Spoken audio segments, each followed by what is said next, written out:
Subscribe करें गुरुजी world और bell icon को प्रेस करें सबसे पहले सिलेक्शन के लिए। जय हिंद साथियों, स्वागत है आपका गुरुजी वर्ल्ड 2.0 में। साथियों 33 प्रश्नों के माध्यम से जीव विज्ञान का संपूर्ण निचोड़ आपको इस क्लास में देखने को मिलेगा। ये एक एक प्रश्न आपकी परीक्षा के लिए बेहद महत्वपूर्ण और बेहद खास है, तो हर एक प्रश्न को देखिएगा और हर एक प्रश्न का उत्तर देने की आप सभी लोग कोशिश कीजिएगा। जैसे कि पहला प्रश्न आपसे यहाँ पर पूछा जा रहा है कि मानव शरीर में जल की मात्रा कितनी होती है। तो साथियों देखिए, ऑप्शन के हिसाब से हमको उत्तर देना है। वैसे तो देखा जाए मानव के शरीर में जो जल की मात्रा होती है वो 60% से ऊपर होती है। तो 60% से ऊपर यहां पर कौन सा ऑप्शन है? ऑप्शन नंबर डी वाला है, यानी कि 80% लगभग होती है मनुष्य के शरीर में जल की मात्रा। अगला प्रश्न देखिए और बता दीजिए इस प्रश्न का बिल्कुल सही उत्तर आपका क्या हो सकता है कि मनुष्य का सामान्य तापक्रम लगभग कितना होता है। आप सभी लोग जानते हैं, देखिए मनुष्य का जो टेम्परेचर होता है, नॉर्मल जो टेम्परेचर होता है वो 98.6 डिग्री फ़ारेनहाइट होता है। ये आपको याद रखना है, यानी कि जो लोग भी ऑप्शन नंबर ए के साथ है बिल्कुल करेक्ट आंसर है आप सभी लोगों का। अगर मान लीजिए आपसे पूछ लिया जाता है कि मनुष्य का सामान्य तापक्रम मुझे डिग्री सेल्सियस में बताइए, तो आपको ध्यान रखना है 37 डिग्री सेल्सियस जो है यह मनुष्य का सामान्य ताप होता है, यानी कि जो 58.6 डिग्री फ़ारेनहाइट होता है वही 37 डिग्री सेल्सियस होता है, आपको ध्यान रखना है। अगला प्रश्न देखिए कि मानव के शरीर में आहार यानी कि भोजन मुख्यतः कहां पर पचता है? उदर में, छोटी आंत में, बड़ी आंत में या यकृत में? साथियों आप सभी लोग जानते हैं कि जो हमारे भोजन का पाचन शुरू होता है वो हमारे मुख से शुरू होता है और कहां तक जाता है? छोटी आंत तक ये पाचन जो है वो जारी रहता है, यह बात आपको ध्यान रखना है। यानी कि आंसर जो जाता है वो ऑप्शन नंबर बी के साथ चला जाता है। दूसरी बात आपको ध्यान रखना है कि एंजाइम का नाम आपको ध्यान रखना है। जैसे कि जब हम और आप भोजन करते हैं तो उस भोजन में कुछ हानिकारक जीवाणु भी होते हैं, तो उन हानिकारक जीवाणुओं को कौन सा एंजाइम नष्ट करता है ये आपसे पूछा जाता है। तो लाइसोजाइम वो एंजाइम होता है जो हमारे भोजन में उपस्थित जितने भी हानिकारक जीवाणु होते हैं उनको नष्ट करता है, ये आपको साथियों ध्यान रखना है। अगला प्रश्न देखिए कि मनुष्य लोहा किससे प्राप्त करता है, यानी कि आयरन जो होता है वो किसमें होता है? पनीर में, पालक में, मछली में या दूध में? साथियों जितनी भी हरे पत्तेदार लगभग सब्जियां होती है, जैसे कि मटर है तो मटर में भी आयरन आपको मिलेगा, सब्जियों में भी आयरन आपको मिलेगा। इन ऑप्शंस की अगर बात करें तो पालक इसमें एक ऐसा ऑप्शन है जिसमें आयरन आपको देखने को मिलता है, आयरन जो है वो पाया जाता है। तो आंसर जिनका भी जा रहा है ऑप्शन नंबर बी, तो बिल्कुल करेक्ट आंसर है आप सभी लोगों का। आप सभी लोग इस क्लास को एक बार शेयर कर देंगे भाई। आप सभी लोगों से रिक्वेस्ट है, क्लास को आप सभी लोग एक बार शेयर करेंगे और वीडियो को लाइक करेंगे साथियों। अगला प्रश्न देखिए कि मानव के शरीर में सबसे प्रचुर मात्रा में पाया जाने वाला तत्व कौन सा है? कार्बन, कैल्शियम, नाइट्रोजन या ऑक्सीजन?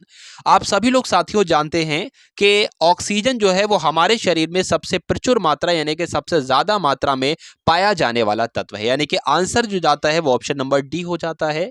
आपसे प्रश्न परीक्षा में पूछा जाएगा कि ब्रह्मांड में सबसे प्रचुर मात्रा में पाया जाने वाला तत्व कौन सा होता है, तो हाइड्रोजन आपको बताना है। तो ये दोनों ही प्रश्न के उत्तर आपको ध्यान रखना है। अगला प्रश्न देखिए कि किस पोषक तत्व का सबसे पहले मुख में पाचन किया जाता है? प्रोटीन का, कार्बोहाइड्रेट का, वसा का या विटामिन का? जल्दी से करेंगे आप सभी लोग इस प्रश्न का बिल्कुल सही उत्तर क्या हो सकता है। साथियों अगर विटामिन की बात करें तो जब भी विटामिन का जिक्र आता है मैं आपको बताता हूं विटामिन का आविष्कार किसने किया? फंक ने किया। अगर आपसे पूछा जाए कि रक्षात्मक पदार्थ किसको कहा जाता है तो विटामिन को ही रक्षात्मक पदार्थ कहा जाता है। बात करें प्रोटीन की, आपसे पूछा जाएगा प्रोटीन शब्द का सबसे पहले प्रयोग किसने किया, तो जे बर्जीलियस ने प्रोटीन शब्द का सबसे पहले प्रयोग किया। यहां पर पूछा जा रहा है कि पोषक तत्व बताइए, वो पोषक तत्व हो जाएगा कार्बोहाइड्रेट जिसका सबसे पहले मुंह में पाचन किया जाता है। अगला प्रश्न देखिए कि भोजन का पाचन निम्नलिखित में से किस अंग में प्रारंभ होता है? तो वीडियो के स्टार्टिंग में ही मैंने आपको बता दिया था कि हमारे भोजन का जो शुरुआत होती है वो कहां से होती है साथियों? मुंह से होती है और छोटी आंत तक इसका पाचन जाता है। तो आंसर जो जाता है वो ऑप्शन नंबर ए के साथ जाता है। तो जो लोग भी ऑप्शन नंबर ए के साथ हैं बिल्कुल करेक्ट आंसर है आप सभी लोगों का। बहुत बढ़िया, वेरी गुड क्लास। यहां पर आपसे पूछा जा रहा है कि शरीर में सबसे बड़ी हड्डी कौन सी होती है? देखिए परीक्षा में आपसे दो प्रश्न बनते हैं। एक तो सबसे छोटी हड्डी आपसे पूछा जाता है जो कि कान की हड्डी सबसे छोटी हड्डी होती है जिसको हम लोग स्टेपीज कहते हैं, स्टेपीज। और एक होती है जांग की हड्डी, ये सबसे बड़ी हड्डी कहलाती है हमारे पूरे शरीर की। तो प्रश्न का उत्तर क्या हो जाएगा साथियों? फीमर हो जाएगा, सबसे बड़ी हड्डी हमारे शरीर की कौन सी? फीमर। अगला प्रश्न देखिए कि मानव शरीर का सबसे बड़ा अंग कौन सा होता है? मस्तिष्क होता है, यकृत होता है, गुर्दा होता है या हृदय होता है? बताइए। आंतरिक अंग कौन सा होता है? आंतरिक अंग की बात चल रही है, बाहरी अंग की बात नहीं चल रही है। तो सबसे बड़ा आंतरिक अंग जो होता है साथियों वो कौन सा होता है? यकृत होता है। यानी कि आंसर जो जाता है वो ऑप्शन नंबर बी के साथ चला जाता है। आपसे परीक्षा में पूछा जाएगा कि शरीर की सबसे बड़ी ग्रंथि कौन सी होती है, तो यकृत ही शरीर की सबसे बड़ी ग्रंथि होती है। आपसे पूछा जाएगा कि यकृत का वजन कितना होता है, तो लगभग 1.5 से 2 किलोग्राम के बीच यकृत का वजन होता है। ये बात आपको ध्यान रखना है। अच्छा, एक दूसरी बात आपको ध्यान रखना है कि जब हमारे शरीर में प्रोटीन की मात्रा बहुत ज्यादा हो जाती है तो यकृत ही हमारे प्रोटीन को कार्बोहाइड्रेट में बदल देता है। तो क्या क्या इसका राइट आंसर हो जाता है? ऑप्शन नंबर 20 प्रश्न का बिल्कुल सही और बिल्कुल सटीक उत्तर हो जाता है साथियों। अगला प्रश्न देखेंगे कि मानव के मस्तिष्क का वजन कितना होता है ग्राम में, आपसे पूछा जा रहा है। देखिए, मैंने देखा तो कहीं कहीं पर आपका 1400 ग्राम वजन लिखा हुआ था और कहीं कहीं पर आपका क्या लिखा था? 1350 वजन लिखा हुआ था। ये आपको ध्यान रखना है। तो दोनों ही बातें आपको ध्यान रखना है। लगभग 1400 ग्राम के आसपास मानव के मस्तिष्क का वजन होता है ग्राम में। आपसे प्रश्न पूछा जा सकता है कि मस्तिष्क का सबसे बड़ा भाग कौन सा होता है? तो प्रमस्तिष्क जो होता है ये मनुष्य के मस्तिष्क का सबसे बड़ा भाग होता है, आपको ध्यान रखना है। अगला प्रश्न देखिए और प्रश्न का बिल्कुल सही उत्तर बता दीजिए क्या हो सकता है। पूछा जा रहा है कि निम्नलिखित में से किसे वर्गिकी का पितामह कहा जाता है? मोस्ट इंपॉर्टेंट क्वेश्चन और परीक्षा में पूछा जाने वाला साथियों यह प्रश्न आप सभी लोगों के समक्ष आ चुका है। तो आपको ध्यान रखना है साथियों, लीनियस को वर्गिकी का पितामह किसे कहा जाता है? लीनियस को वर्गिकी का पितामह कहा जाता है। अगर आपसे पूछा जाए आधुनिक वर्गीकरण का पितामह किसे कहा जाता है, तो लीनियस को ही आधुनिक वर्गीकरण का पितामह कहा जाता है। तो आंसर जिनका भी जा रहा है ऑप्शन नंबर सी के साथ, बहुत बढ़िया, वेरी गुड क्लास। अगला प्रश्न देखिए कि एडवर्ड जेनर का नाम आपने सुना होगा, इन्होंने किसकी खोज की है ये आपसे पूछा जा रहा है। तो एडवर्ड जेनर की बात करें, एडवर्ड जेनर की बात करें तो इन्होंने टीकाकरण की खोज की है। आपसे पूछा जाए टीकाकरण की खोज किसने की है, तो एडवर्ड जेनर ने की है। आपसे अगर पूछा जाए कि आपसे ये पूछा जा सकता है कि इक्योलॉजी के पिता किसको कहा जाता है, इक्योलॉजी के पिता किसको कहा जाता है, तो आपको क्या बताना है साथियों, जिसको हिंदी में हम लोग प्रतिरक्षा विज्ञान कहते हैं। तो प्रतिरक्षा विज्ञान के पिता किसे कहा जाता है? एडवर्ड जेनर को कहा जाता है। तो यहां पर आपको ध्यान रखना है कि एडवर्ड जेनर ने टीकाकरण की तो खोज की है, उसके अलावा चेचक के टीके की भी खोज की है। तो आंसर जो जाता है वो ऑप्शन नंबर डी के साथ चला जाता है। चलिए चलिए अगला प्रश्न देखिए और बता दीजिए इस प्रश्न का बिल्कुल सही उत्तर आपका क्या होगा। देखिए, प्रतिरक्षा विज्ञान को इंग्लिश में क्या कहते हैं? इक्योनोलॉजी कहते हैं। यह बात आपको ध्यान रखना है। तो इंग्लिश में भी आ सकता है और हिंदी में भी आ सकता है। अगला प्रश्न देखिए कि पुष्पों का अध्ययन क्या कहलाता है, ये आपसे पूछा जा रहा है। तो साथियों, पुष्पों का अध्ययन जो कहलाता है उसको हम लोग एंथोलॉजी कहते हैं। एंथोलॉजी क्या होता है? पुष्पों के अध्ययन को ही एंथोलॉजी कहा जाता है। अगला प्रश्न देखिए कि आनुवांशिकी का जनक किसे कहा जाता है? रॉबर्ट हुक को, चार्ल्स डार्विन को, ह्यूगो डी व्रीस को या ग्रेगर मेंडल को? आप सभी लोग साथियों ध्यान रखेंगे, अगर आपसे पूछा जाए कि आनुवांशिकता शब्द को सबसे पहले किसने दिया, सबसे पहले आनुवांशिकता शब्द किसने दिया, तो बेटनस ने दिया। किसने दिया? बेटनस ने दिया। लेकिन यहां पर आपसे कुछ और पूछा जा रहा है, आनुवांशिकी के जनक कौन है, तो ग्रेगर मेंडल जो है ये आनुवांशिकी के जनक कहलाए जाते हैं। अगला प्रश्न देखिए कि निम्नलिखित में से सबसे छोटी कोशिका कौन सी है? साथियों, अभी आपने पढ़ा कि सबसे छोटी हड्डी कौन सी है? स्टेपीज है। दूसरी बात मैंने आपको बताई थी सबसे बड़ी हड्डी कौन सी है? फीमर है।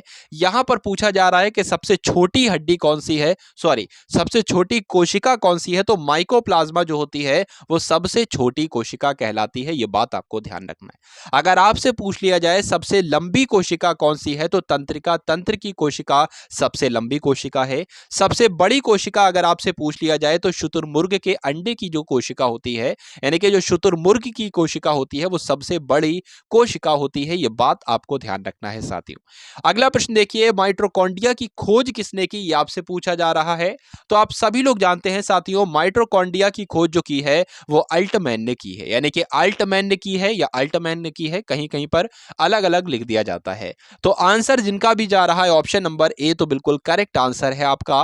कोशिका का ऊर्जा ग्रह यानी कि पावर हाउस किसे कहा जाता है सेल का, ये आपको बताना है। तो किसे कहा जाता है? माइटोकॉन्ड्रिया को ही कहा जाता है। माइट्रो नहीं बल्कि माइटोकॉन्ड्रिया को क्या कहा जाता है साथियों? कोशिका का ऊर्जा ग्रह कहा जाता है। बात आपको ध्यान रखना है। तो जो लोग भी ऑप्शन नंबर डी के साथ हैं बिल्कुल करेक्ट आंसर है आप सभी लोगों का। पारिस्थितिकी शब्द को सबसे पहले प्रतिपादित करने का श्रेय किसको जाता है बताइए। जल्दी से आप सभी लोग इस प्रश्न का बिल्कुल सही उत्तर करेंगे। तो पारिस्थितिकी शब्द को सबसे पहले प्रतिपादित किसने किया था? रेटर ने प्रतिपादित किया था। आपसे प्रश्न दूसरी तरह से पूछा जाएगा कि इकोलॉजी जो शब्द है इसको प्रतिपादित किसने किया था, तब भी आपको रेटर बताना है, क्योंकि पारिस्थितिकी को ही इंग्लिश में हम लोग इकोलॉजी कहते हैं।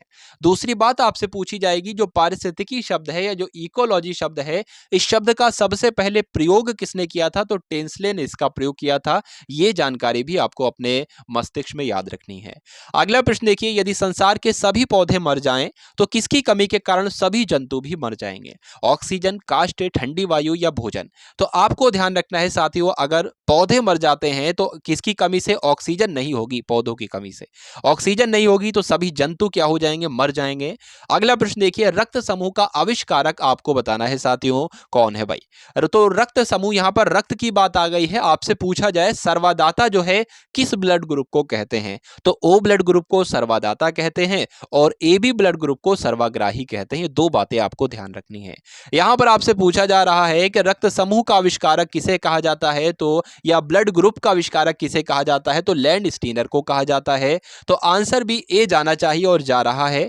अगला प्रश्न देखिए कि मनुष्य की त्वचा सबसे मोटी होती है कहां पर की? हथेली पर की, तलवे पर की, धड़ पर की या सिर पर की?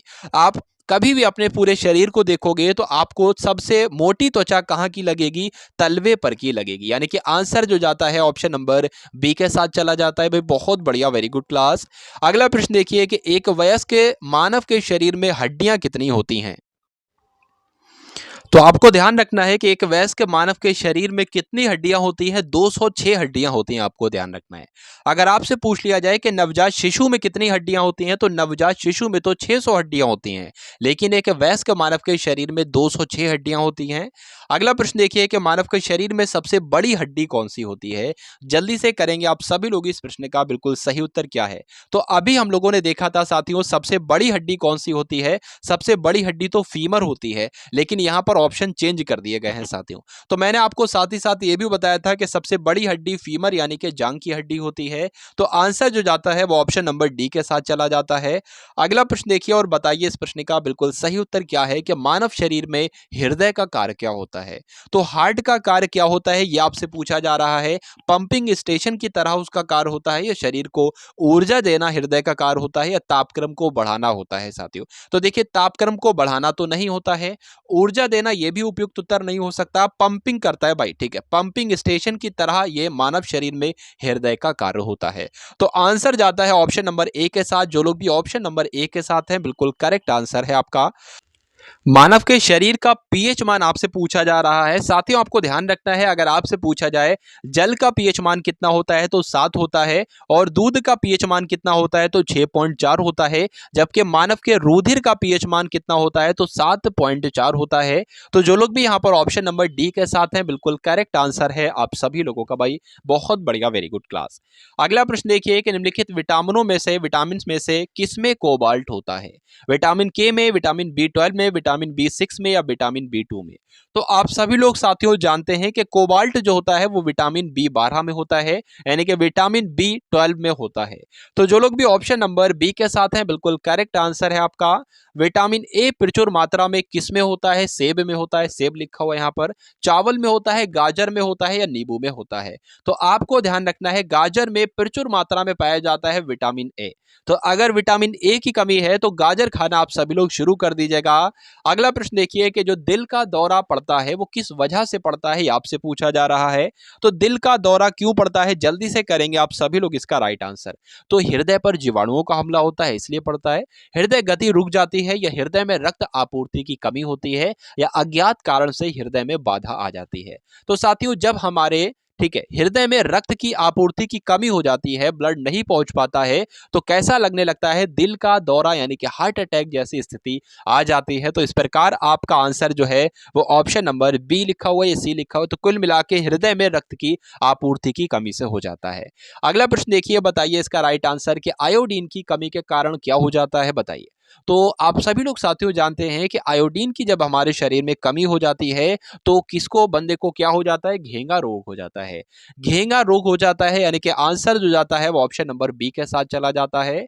अगला प्रश्न देखिए कि कहाँ काम करने वाले व्यक्तियों को ब्लैक लंग रोग हो जाता है? विद्युत लेपन उद्योग में, कार्बनिक विलायक उद्योग में, पेंट विनिर्माण उद्योग में या कोयले की खान में? तो आपको यहाँ पर ध्यान रखना है कि जो लोग भी कोयले की खान में काम करते हैं उनको अक्सर कौन सा रोग हो पाया जाता है, तो ब्लैक लंग रोग पाया जाता है। यानी कि आंसर जो जाता है वो ऑप्शन नंबर डी के साथ आपका आंसर चला जाता है। अगला प्रश्न देखिए कि काली मौत किसे कहा जाता है? मोस्ट इंपॉर्टेंट क्वेश्चन, जल्दी से करेंगे, इसका राइट आंसर क्या है?